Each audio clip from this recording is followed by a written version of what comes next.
Peace to everybody. This story is about Macaulay Culkin, what he had to say about the allegations of Michael Jackson, and of course, a lot of you have watched it. Me, I don't have HBO, so I don't know what was going on with any of that mess. And and the two men that were in the documentary, they have lied. Okay, there was no way they was telling the truth at all. And as you can see here in the picture, here's Macaulay Culkin with Michael Jackson sitting. I don't know where they was at, but you know, Macaulay Culkin was friends with Michael Jackson, and this is what he has to say. With the release of the controversial new documentary Leaving Neverland, in which Wade Robson and James Safechuck allege years of childhood abuse at the hands of Michael Jackson, many of the other boys in Jackson's circle have been brought up as well. One such friend who has always maintained Jackson's innocence is Macaulay Culkin, the Home Alone actor who was among the young boys who hung out with Jackson. Today, he's the godfather of Jackson's daughter, Paris, and he continues to defend the late singer against all accusations. So Macaulay Culkin is now the father of Paris Jackson, Paris Jackson, Michael Jackson's daughter. We don't know about the two boys that Michael Jackson has, but Macaulay Culkin has defended Michael Jackson a lot, and I believe Macaulay Culkin. I don't believe Wade Robson and James Safechuck because they have lied, and the other boys that had came up in Jackson's circle, I'm pretty sure they all lied too. Most famously, Culkin testified in Jackson's defense at his 2005 molestation trial. Initially, Culkin publicly said he'd rather not testify. He told Larry King, "Probably not. Like I said, it's crazy and I don't really want to be a part of it.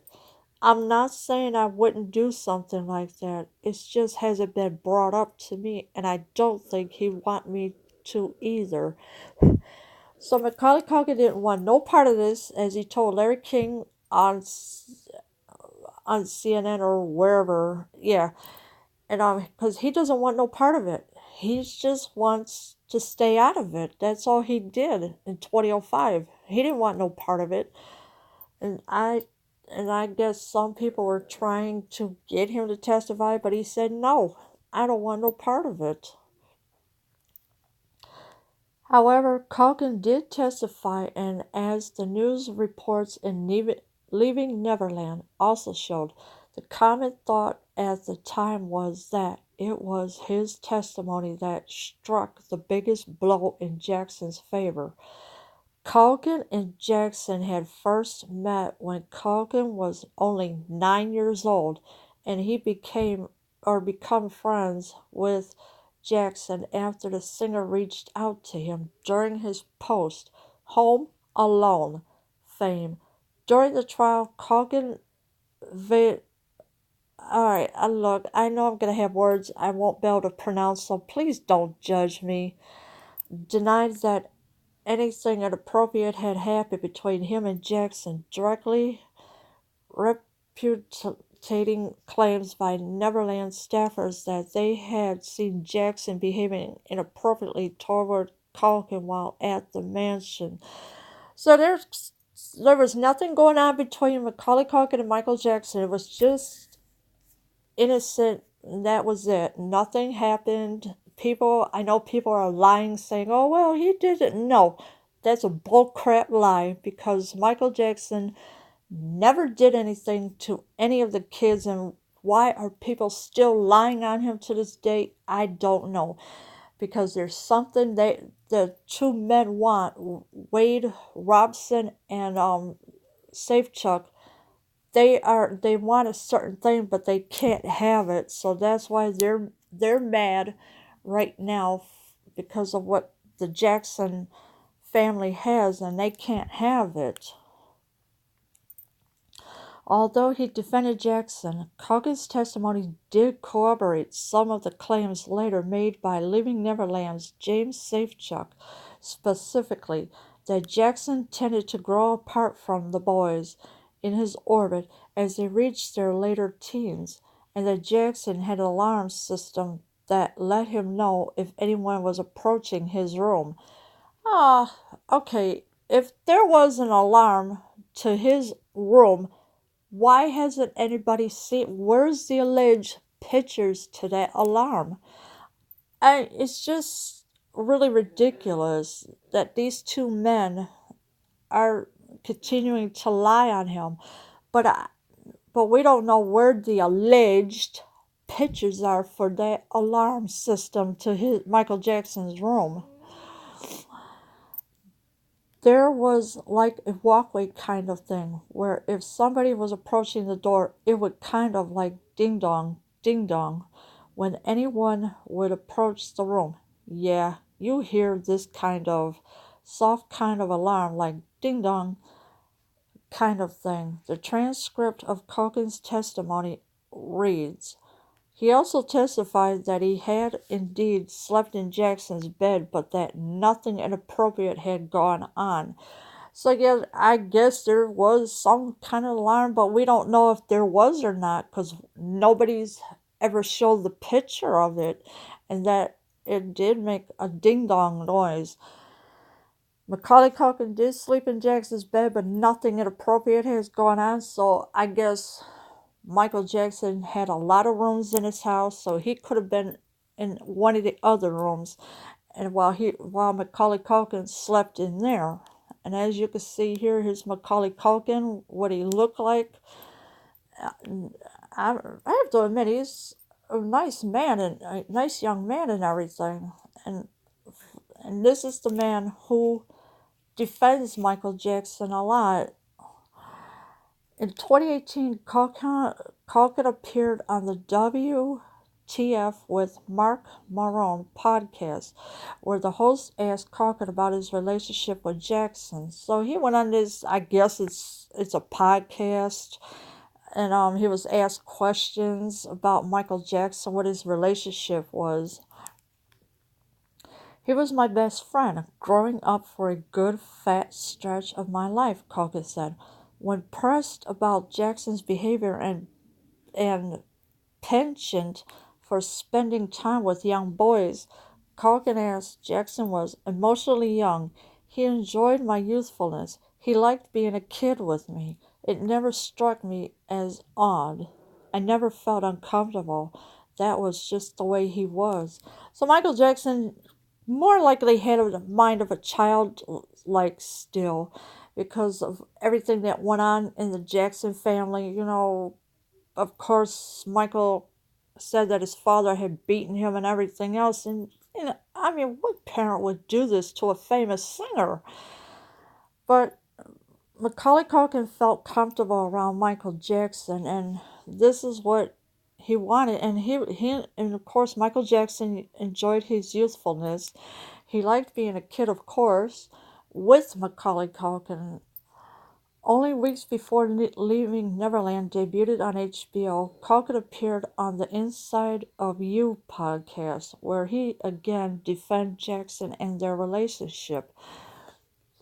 So before Leaving Neverland came on HBO, which I do not have, he appeared on the podcast again and defended his relationship with Michael Jackson.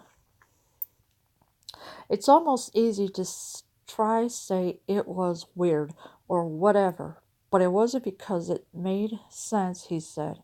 He reached out to me because a lot of things were happening big and fast with me. I think he identified with that. He almost claimed that his treatment of the singer as a normal person cemented their relationship. So yeah, my Macaulay Culkin and Michael Jackson, they had a good relationship, yes. And and the things that Michael say kind of make sense, but it's just growing up too fast. I mean, starting singing at a very young age. Yeah. And of course, the Joe Jackson would not let his boys be boys because they could have been anything they wanted, but forcing them to sing at a very young age, that's kind of ironic and kind of out of control what he has done to them.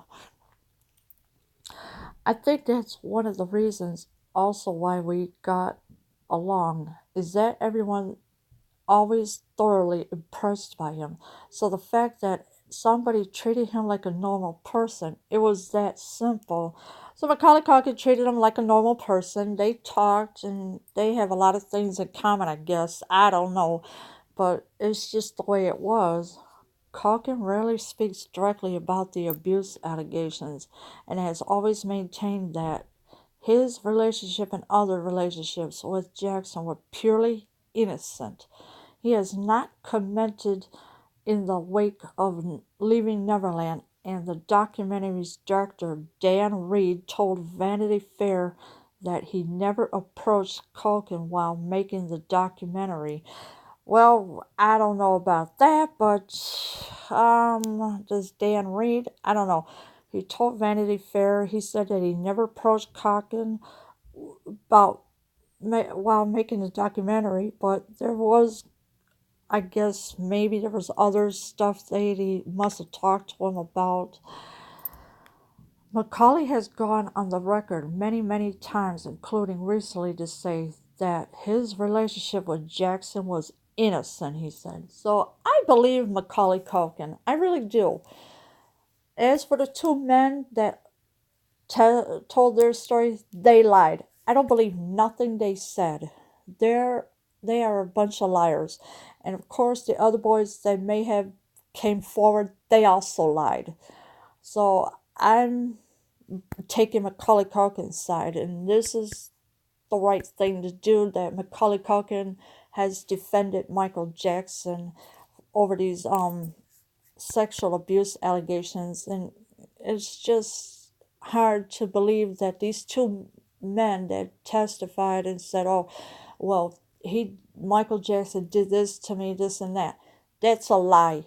It never happened, and all these people are just not in the way of dealing with things. Their minds are not all is not what it's supposed to be about them lying, and so they have really done a lot of damage. And of course, the Jackson estate is suing CNN for $100 million, or I should say HBO. I'm sorry, is suing HBO for $100 million, and I think HBO better start paying up all that money while they can. So, what are your thoughts in the comments below? Please tell me. I am out.